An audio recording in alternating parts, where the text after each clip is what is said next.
آپ نبی صلی اللہ علیہ وسلم کی سیرت طیبہ پر اگر غور کریں گے تو آپ کی پوری زندگی معافی کے واقعات سے بھری پڑی ہے. کیسی کیسی گستاخیاں آپ کی شان میں کی گئی، کیسی کیسی اذیتیں آپ کو پہنچائی گئی، اور کیسے کیسے ظلم آپ پر کیے گئے. لیکن نبی صلی اللہ علیہ وسلم نے اپنی پوری زندگی میں کبھی کسی سے اپنی ذاتی مسئلے میں کسی سے انتقام اور بدلہ نہیں کیا. ہر ایک کو آپ نے معاف کیا ہے. یہاں تک کہ جو آپ کا جانی دشمن ہے، آپ کو قتل کرنے کے لیے بالکل تیار ہے، ایسے جانی دشمن پر بھی نبی صلی اللہ علیہ وسلم نے قدرت پانے کے باوجود آپ نے اسے معاف کر دیا، اس سے بدلہ نہیں لیا. غزوہ ذات الرقاع سے صحابہ کرام واپس آ رہے ہیں. واقعہ مشہور ہے، ایک باغ میں دوپہر کے وقت قیلولہ کرنے کے لیے، آرام کرنے کے لیے نبی صلی اللہ علیہ وسلم اور صحابہ پڑاؤ ڈالتے ہیں. نبی صلی اللہ علیہ وسلم ایک درخت کے سائے میں آرام کر رہے ہیں. ایک اعرابی دیہاتی آتا ہے. آپ صلی اللہ علیہ وسلم درخت میں اپنی تلوار کو لٹکا دیے. وہ دیہاتی آپ کی اس غفلت کا فائدہ اٹھانا چاہتا ہے. تلوار کو اپنے ہاتھ میں کھینچ لیا.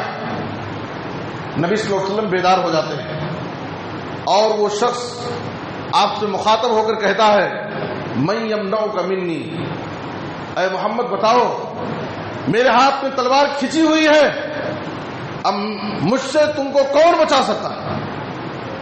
نبی صلی اللہ علیہ وسلم بے خوف و خطر ہو کر کے آپ صلی اللہ علیہ وسلم نے برملا کہا، اللہ، اگرچہ تو میرے سامنے ہے اور تیرے ہاتھ میں تلوار ہے، لیکن پھر بھی مجھے اس بات پر یقین ہے کہ اللہ تعالیٰ مجھے بچائے گا اور میری حفاظت کرے گا.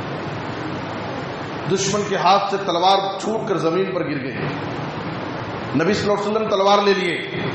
امام البانی رحمۃ اللہ علیہ نے ان الفاظ کے ساتھ اس روایت کو مشکات المصابیح کی تخریج میں صحیح قرار دیا ہے.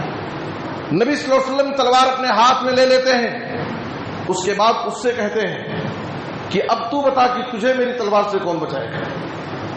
وہ نبی صلی اللہ علیہ وسلم سے رحم و کرم کی معافی مانگ رہا تھا.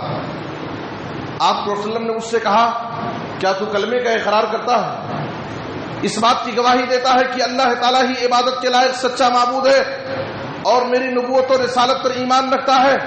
اس نے کہا کہ نہیں، میں کلمے کا اقرار نہیں کرتا، لیکن آپ سے اس بات کا عہد کرتا ہوں کہ پوری زندگی نہ آپ سے کبھی قتال کروں گا، آپ سے نہ لڑوں گا، اور کوئی ایسی قوم جو آپ سے لڑے گی اس کا ساتھ بھی نہیں دوں گا. میں نبی صلی اللہ علیہ وسلم سے یہ عہد کر کے واپس اپنی قوم میں گیا.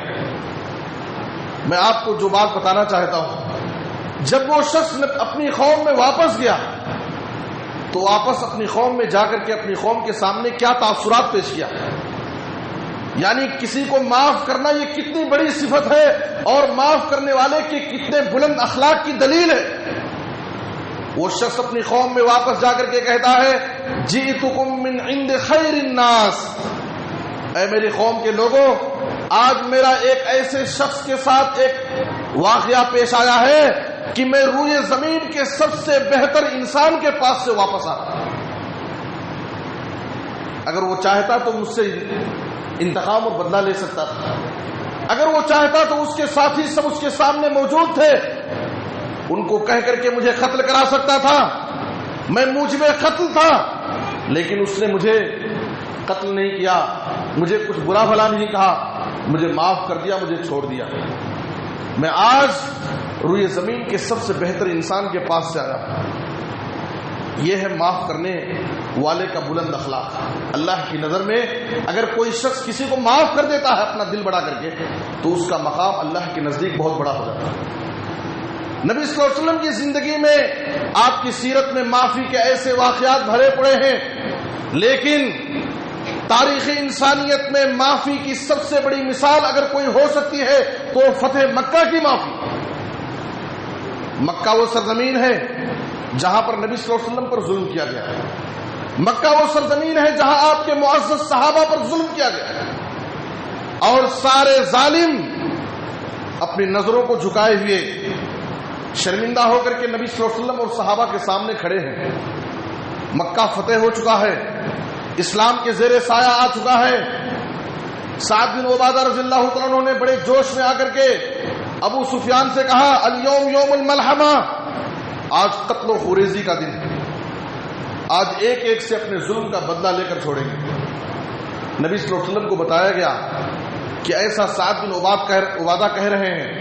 نبی صلی اللہ علیہ وسلم نے کہا الیوم یوم المرحمہ، آج لوگوں سے انتقام اور بدلہ لینے کا دن نہیں، آج لوگوں کو معاف کرنے اور رحم و کرم کا دن۔ ہمارا دین، ہمارا اسلام ہمیں اس بات کی تعلیم نہیں دیتا، ہمارا اخلاق اس بات کی اجازت نہیں دیتا کہ اگر سامنے والا میرے ساتھ زیادتی کیا ہے، سامنے والا میری شان میں گستاخی کیا ہے، سامنے والا اگر مجھے نقصان پہنچایا ہے تو ہم بھی اس کے ساتھ اس کے برابر ہو جائیں اور اس کی شان میں گستاخی کریں۔